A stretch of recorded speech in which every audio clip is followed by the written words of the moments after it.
Hey, what's up everybody? Mike B with Bombero Bus out here this morning looking at this engine. Came with but not in this 1965 VW Bug that we picked up. We're doing some work on it, and this video is going to be about the revival of this 1500 single port engine for use in that. I think the biggest issue was that the 5 years it sat, the intake ports were open, and you can look down there. I've already pulled some stuff out, but there's just whole solid objects in there. So I'm gonna put the shop vac on it and start cleaning it up. First steps to getting this engine to turn over. So wish us luck.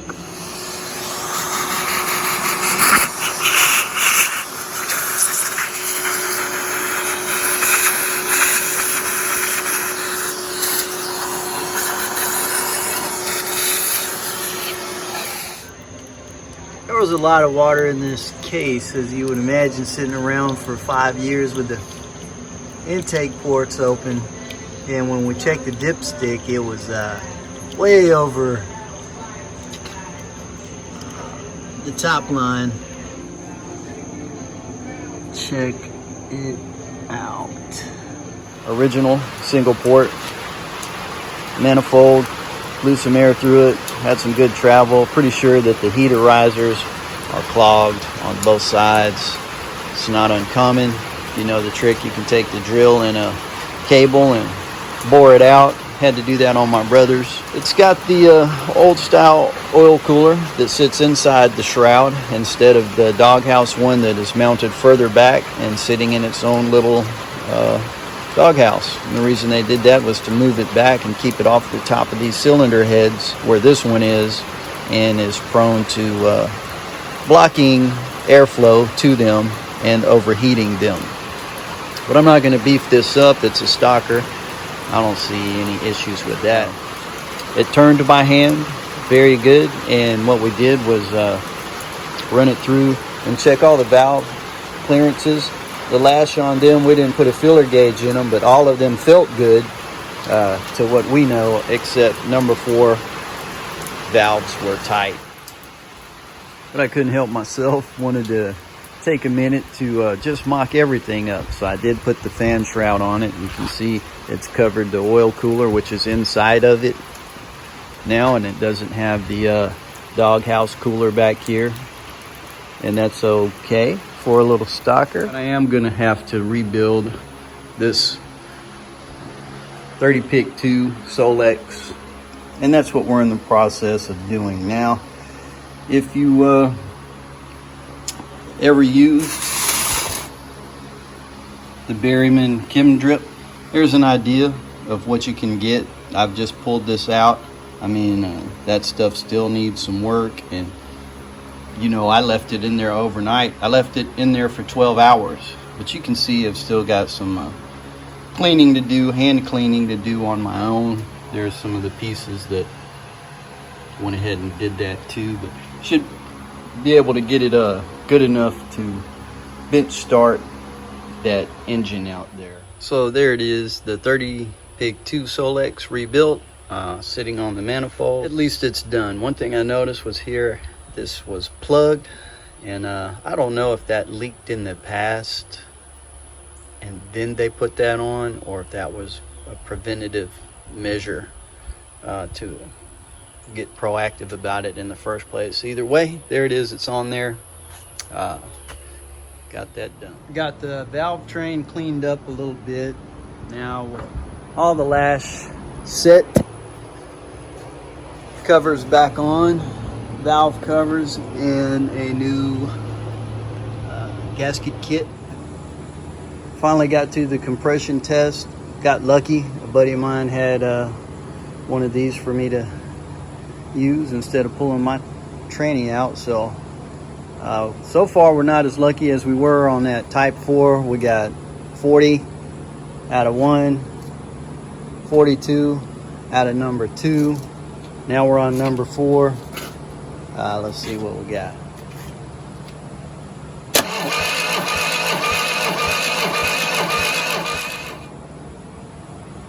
Okay, we got 90 on number 4. Let's try number 3. All right, let's check number 3.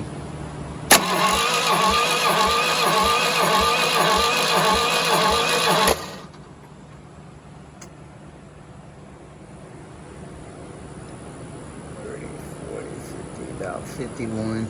Now we're pulling the 1-2 side, and pretty bad. So I'm glad we didn't go ahead and throw the carburetor on it and try to run it, see what we can do. The lighting's terrible. There you go. Look at that, man. And we have pulled the number 2 piston out. As you just saw, this was the most cruddy one. Also the head, this is the 1 and 2 side. There's the number 1 piston, not cleaned at all, right there. And here's the number 2 with some minimal cleaning done on it. Not only had water got in here, and the inside of these heads were crusted over, the valves were crusted over, the piston heads were, this one was crusted over, this one's not as bad, but all that combined led to just horrible compression. I don't know if you can see it. I've been wrong all along. Right there where this is 85.45, we couldn't see any of those before, but that's indicating that this is a 1600 yes, single port. And there is the infamous arrow. If you see that arrow on there, we couldn't see those from the beginning, but the rule is when you're putting these on, arrow to the flywheel. But I just thought it was pretty cool to find out we're sitting on a 1600, albeit a single port, instead of a 1500. And there's arguments for the single port. There's a fan club for them out there. Like I said, I haven't had one, but rumor has it they're a lot more torquey around town for your realistic driving as a daily. But who knows? Going to keep working on these other ones.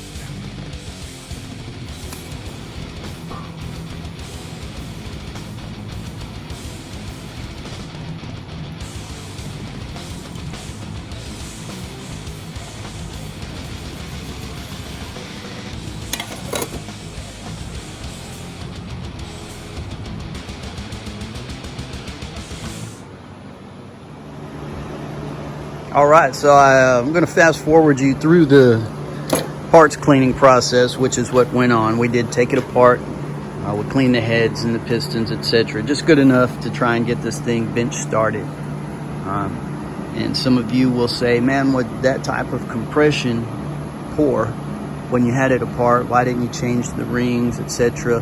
And it's because I've got time. I just want to get this thing running and idling, and then I want to recheck the compression and see if it improves any. And if it doesn't, I don't mind. I'll break it right back down. I already have ordered a new set of rings for it. In fact, they're here now. So what I want to do is get this thing running and idling and recheck the compression and go from there. But I totally don't mind putting it back on the stand, breaking it down again, giving it an even better and more thorough cleaning, changing the rings, etc. So we do have it up here, and in our excitement, as soon as we got power to it, we tried to turn it over and we found no spark here at the end of the plugs. So if you remember seeing this, the original distributor that came with it, that could be one of the reasons this condenser not working. Could be one of the reasons we weren't getting spark to the plugs. So I put a known working distributor on there and turned it again, and we immediately had spark at the plugs. So that's where we're at. We've got spark. We're going to try to get some fuel in there to it and see if we can get this thing to idle.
All right, so we got a little show of life out of it, but didn't stay running.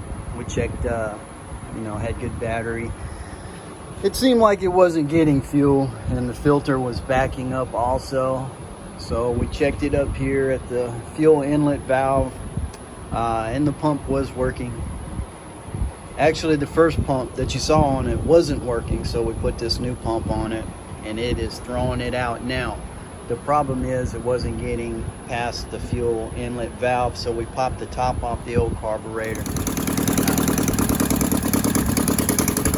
The float valve was totally corroded on that old carb. So we took one out of another carburetor, put it in there, and we suspect that we shouldn't have any problem with the bowl. Staying completely full now. Recharging the battery again once we get it going. I think it's going to run, and I think it's going to stay running. So had to do those little couple of things to it.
There it is. We stayed out last night and got this thing to start every time and stay running.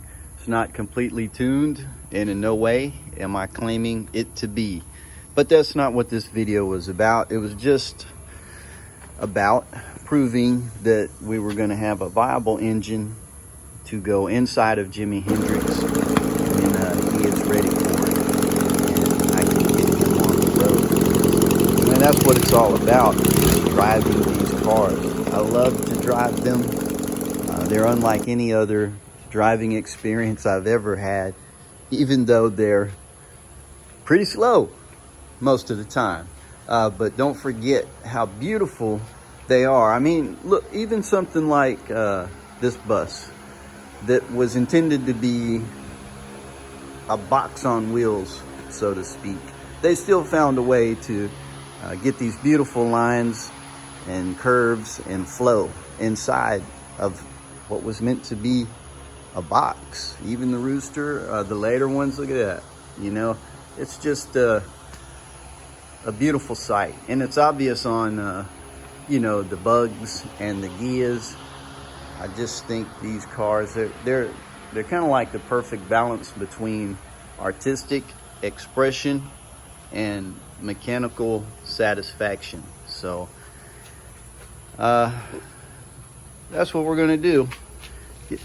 Get this one on the road. And you know, you have to remember, we're not professionals. This isn't going to be a showroom style restoration. We have regular jobs, and we just get out here in our spare time as a hobby and try to get these VWs back on the road. Why? So people can look at their beauty while we drive them. So and we look at their beauty too. So there you go. I'm gonna call it a wrap on this one. If you liked the video, feel free to hit like and subscribe. If not, maybe leave a comment and tell me what's up. But either way, thanks for hanging out with Bombero Bus on this one, and hopefully we'll see you on some future videos.